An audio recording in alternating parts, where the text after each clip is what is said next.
We are back and we are live. Yeah, so I just did some workbench cleanup, coming off the last test that I did for one of my clients. And now we're going to be getting back into some super pure awesomeness. And by super pure awesomeness, I mean we're going to fix some bamboos.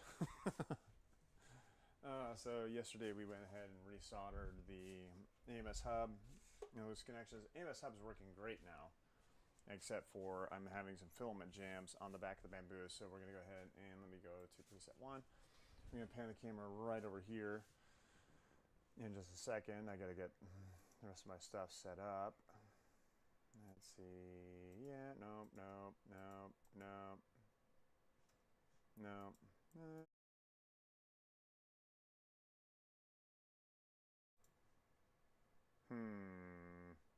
I guess we'll just run with this one. And we'll turn off that front camera though.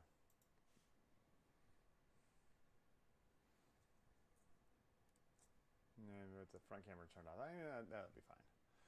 And then I should probably make a new scene where I can go ahead and get it set. We'll run with this one for right now.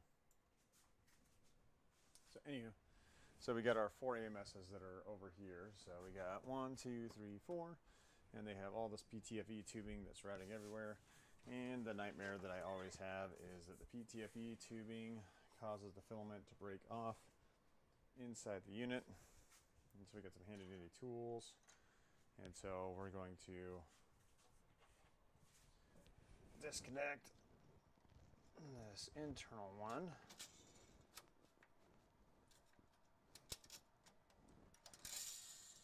And so that little bit of filament was broke off inside the unit, and I keep having this problem with the AMS hub, and so I may just scrap the AMS hub and opt with something completely different, which would just be the AMS buffer with a 4-way splitter. So I put some 4-way splitters on order through Bamboo Direct, because unfortunately at Matter Hackers we do not have any in stock.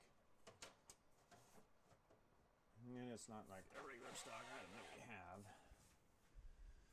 So I put some of those other units on order. And we're going to see if I can get this thing to try to print again. So I'm just running some temperature towers for some of the filament that we got.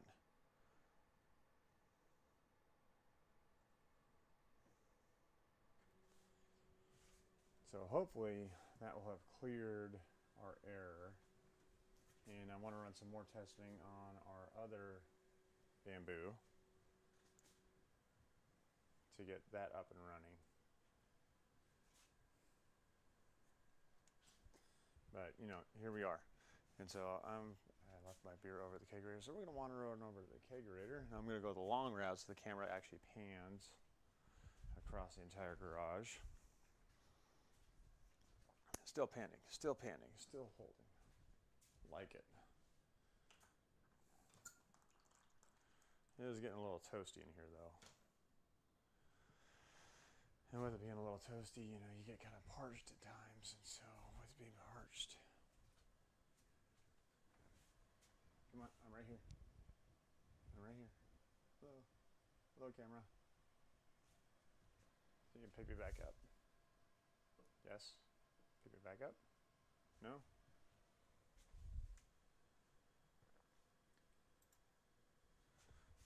All right.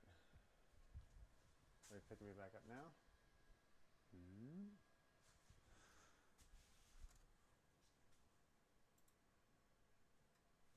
All right, now we're picking me back up, I hope. All right. So we just cleared out a filament jam. Sorry, I'm just checking my battery pack for my wireless mic. And so we just cleaned out a filament jam. And so once it comes up to temperature, hopefully it's going to go back through and it's going to cycle the filament as needed to get that one back in operation.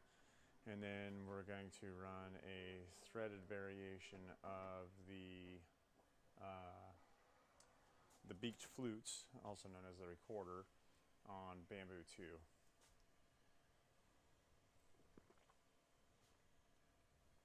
And I'm hoping that we have the settings dialed in with the Matter Hackers branded filament so we can actually start working production on the bamboos.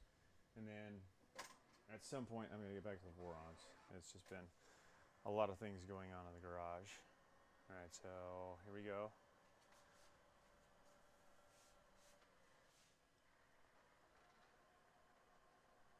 Feed all the way through, please. Do not give me an error. I don't like errors.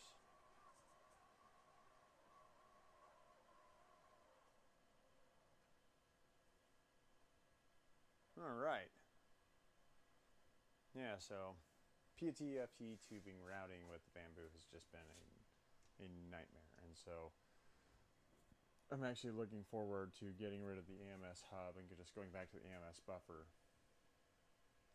And so there's 4 different sensors on the AMS hub, which has the 4 inlets, and they're literally spaced out like this, where you have 1, 2, 3, 4, and they fit into a channel, so you have filament that'll feed in through whichever filament's active, and then it goes through a magnetic sensor here, and for some reason every time it goes past this magnetic sensor it shears off before it gets in the actual buffer assembly and stops feeding through to the hot end.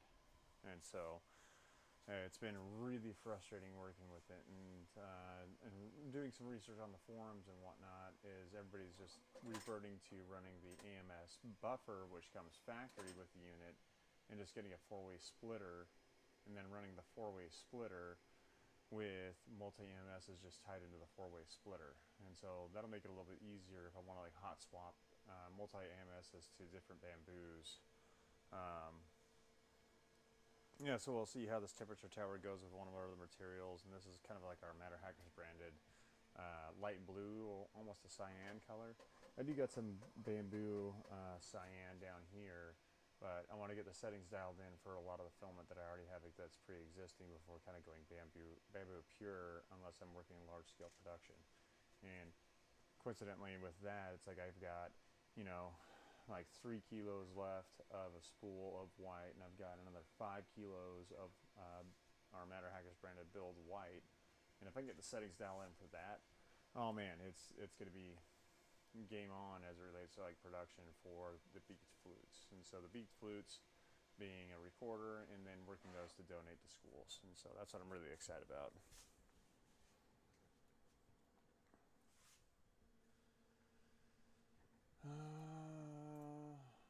Alright, so we're going to change over to preset 3 so we can stare at the bamboos for a minute. And you're not staring at my back. And we're going to grab this. And I gotta rework all my OBS Studio stuff. So, and then Jay, I know you're out there. I need to have you back over to the garage. We can start working through some of those ideas that you had, and then get those kind of set and running. But you can see my AMSs over there, and you can see that 3 kilo spool off to the right hand, upper right hand corner is where that 3 kilo spool's at. So let's see. We're going to go back to our default view. Close my email out.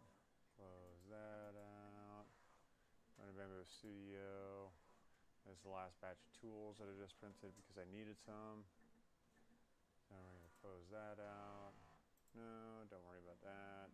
Discard modify values. Reopening Bamboo Studio. And I've got to start working on some design stuff for the brewery. Yeah, lots more to follow. So let's pull this one open. Okay, so we're looking at strength. We'll kick this down to 3 outer wall loops with a 50% density infill. And we're going to change this actually over to a gyroid infill, as maybe that's going to help alleviate some of the issues that I've had with impacting into the I've had a lot of problems with the material crashing into the parts, and I've had a lot of failed parts. So we're going to go and we're going to change this over to sound device 2. That's fine. And so we got our generic PLA.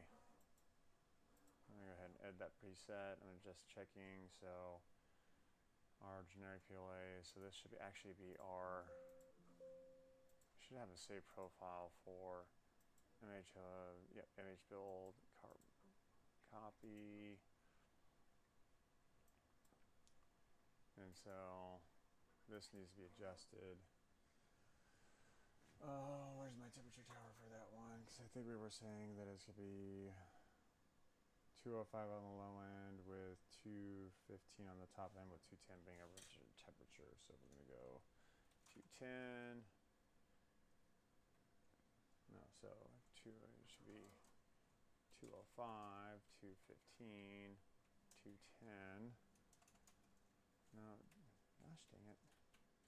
210, 210.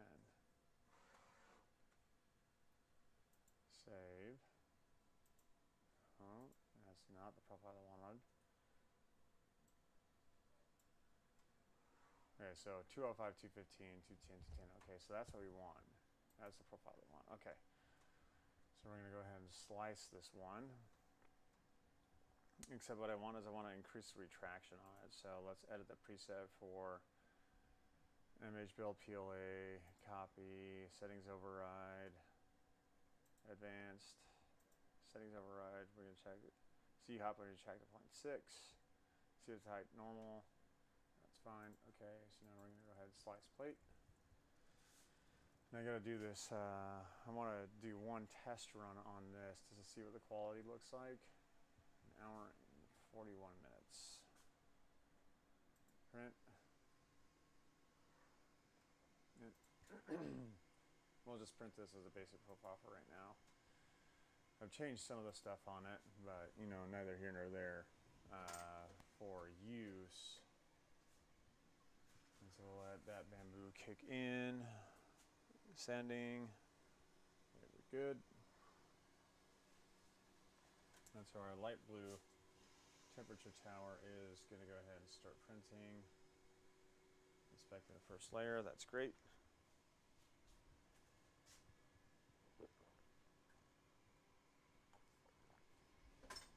And so when you look at it, it's like this was one of our vertical fine artifact tests that we had through Orca Slicer, and we didn't have too many print errors, but for the optimal that we're looking at, and so I started at 140 millimeters a second, and I did stepping at 20 milliseconds, so 140, so that's 160 to 180 to 2 to 20, 40, 60, 83. No, was it one? Oh gosh, I forget now. So 140 to 160, 80 to 4683 to 4684. And I don't know if that's right, because I don't know if these are 5 mil increments. So I didn't take it up that high. So let's go 5, 10, 15, 20, 25, 30. So that'd be 140, 145. No. Yeah, so 140 millimeters a second is a base, and then 145, 50, 55, 60, 65, 70, 75, 80, 85, 90, 95, 2, 205, 10, 15, 20, 25, 30, 35, 40. No, that's not right either. Oh gosh, what settings did I run with this? Oh, my brain. But I think I had it set for 20 mil increments starting at 140. And now it's escaping my brain. I should have Sharpied it on this one just to take a look.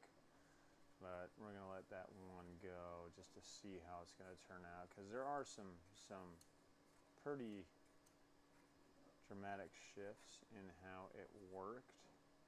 Just to find what the optimal printing speed is for this unit with the Build Series PLA at different angles. And so you can see them. And hopefully I can get the lighting right. Let me bring it up here, back that off a little bit. Watch the computer screen.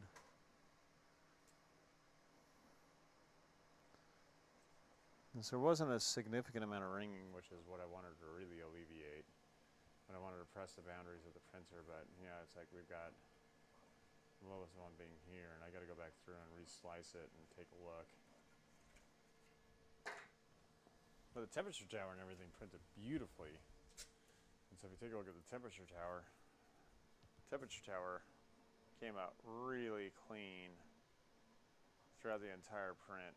And it's like 190 no, 195 no, 200 no, 205 yes, 210 yes, 215 yes, 220 is good, 225 is okay, and then 230 is okay as well. But yeah, all done with the predetermined kind of Orca slicer parameters. I probably should have just sliced the jumped into Orca slicer and just changed everything over to Orca slicer instead of Bamboo Studio. I don't know. I'm kind of playing around with some of those things. I'm going to take this camera off right quick.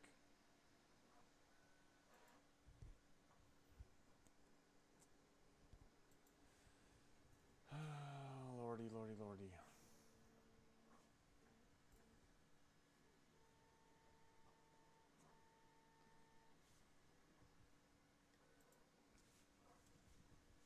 So far so good with the updates and changes and adjustments.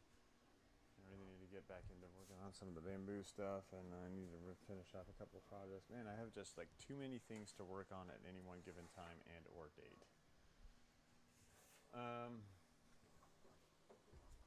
Yeah, but the big thing for me right now is getting the Matter Hackers build filament. I'm not looking at that camera, I should be looking at this camera. The Matter Hackers build filament, just getting that settings dialed in for the filament itself so we can have the best throughput moving forward. I did put a bunch of ABS on order, so I hope you guys jumped on the Prime Day deals, and it's like one of my favorite ABSs, the ABS Plus from eSun.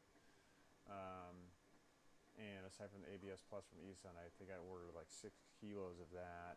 I got some ABS filament coming in from Bamboo, and I'm going to leverage the two before getting into some pseudo production for another client. But yeah, there's lots of things happening. There's lots of opportunity, lots of case studies, lots of use cases, and I really need to put some time into getting the nonprofit up and ready to launch, and then get back to playing some more guitar and getting back to playing some more ukulele, because it's fun. I mean, I enjoy it. Yeah, neither here nor there.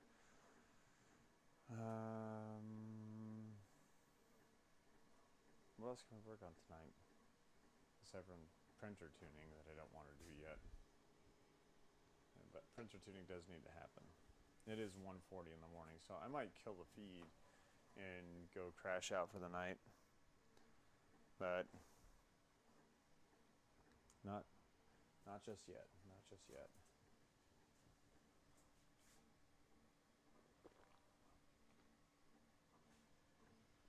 Oh. Let's see. What can I wander around the garage and do?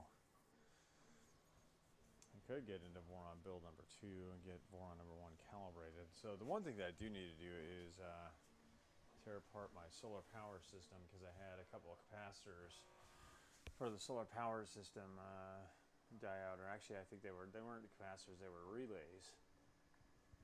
And so the solar power system that I have is a lease unit from Tesla, and Tesla support is like impossible to get a hold of, unfortunately. I've tried through the app, I've tried through email, I've tried through the chat system, and it's just like a back and forth garbage continuous loop of, you need to do X, Y, and Z. You do X, Y, and Z, and you try to submit a ticket, and there's no opportunity to submit a support or trouble ticket with them in order to get support. And so, I don't know, maybe I have to get in contact with like a salesperson, be like, look, we want to just upgrade to the Tesla Powerwall instead of running with the old, I forget, the Aurora AB01 solar inverter. Because we've been without our photovoltaic or our solar system running for about 5 days now. Meanwhile, it's been kind of warm in Southern California, and I'll call it warm.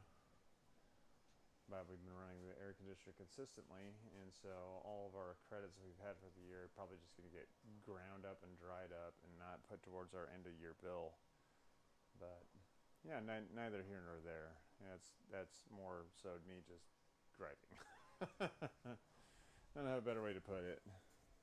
So, yeah. The two bamboos we have here at the house are printing, and hopefully that our test for a beaked flute will come out good on bamboo 2, whereas our temperature tower for some of our materials, we can get those settings and everything dialed in on bamboo 1, and so we can really start kind of ramping production. The one thing that I do need to do is I do need to work on getting a paper tray designed, because my wife asked me to design a paper tray, so we're going to see what we got for Maker World. And I'm just looking for a 2-part printable tray for construction paper for the kiddos. Paper tray.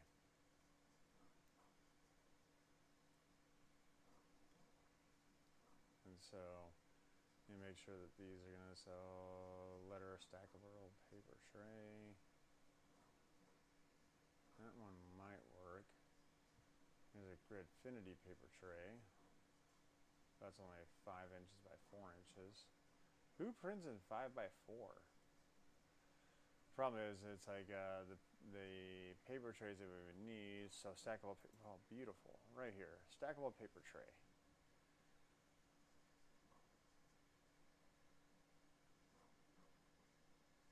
And so I'm going to download this one. I'm going to send this to my work email so I can get some of these going at the office at the same time.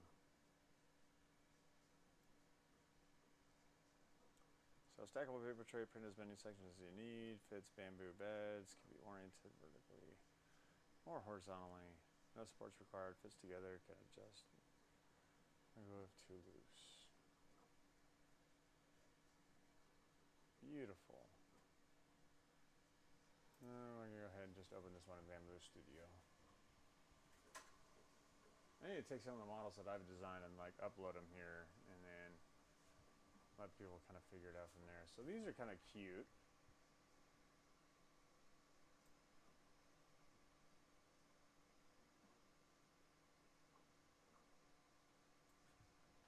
So let's see. Let's go back.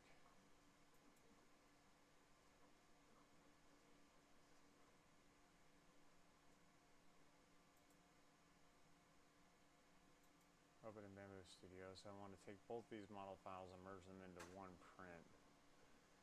One print area, one print surface. I wonder if I can like actually stack. No, that'd be too much. Okay, so there's print plate 1. Print plate 2.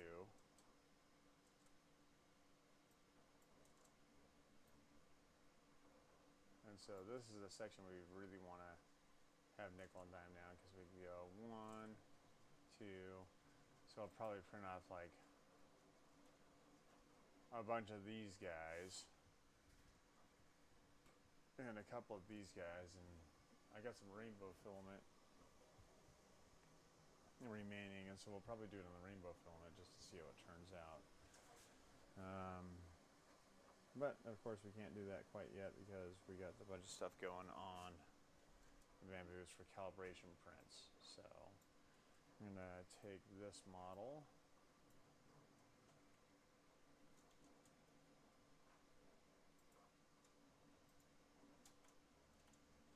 Of course I don't want to do that. Okay, so let's go file, save project, not file, save project as, and with pegs. Okay, so let's go ahead and close this one out. And then we're going to add the model file for name with pegs in here. Okay. Okay. So these two units should meld together, and we can print out as many of these as we want. So, but neither here nor there. So we got our fun little paper tray that we're going to print, and then that should work for my kiddo craft station.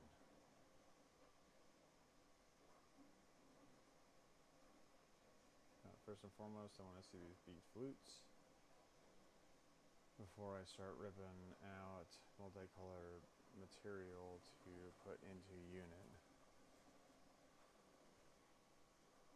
Yeah, things are good. So that'll be good. Let's slice these things and see how long it would take.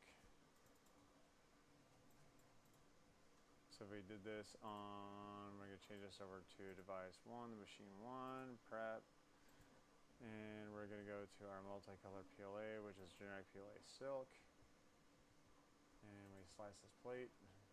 How long is this going to take? 3 hours and 6 minutes.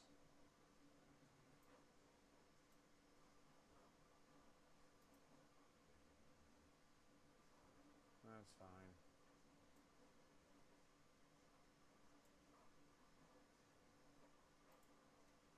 Strength, grid. I'm going to change this to gyroid. Reslice it.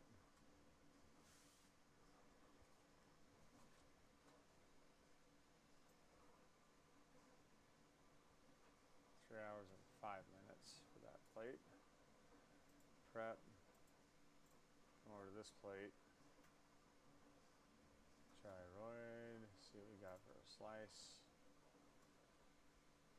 And my concern for this one is the actual towers themselves, because it's like we've got 3, 6, 7 towers, and how the towers are going to survive being printed. And so, okay, so it's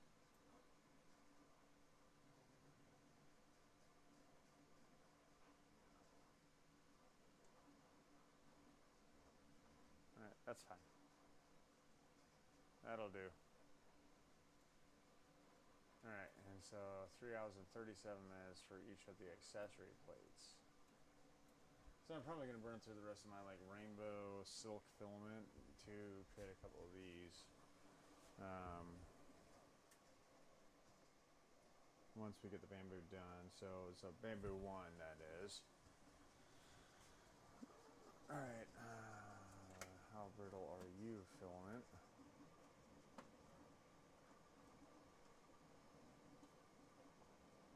Well, it's not that brittle. All right, now we'll call it a day.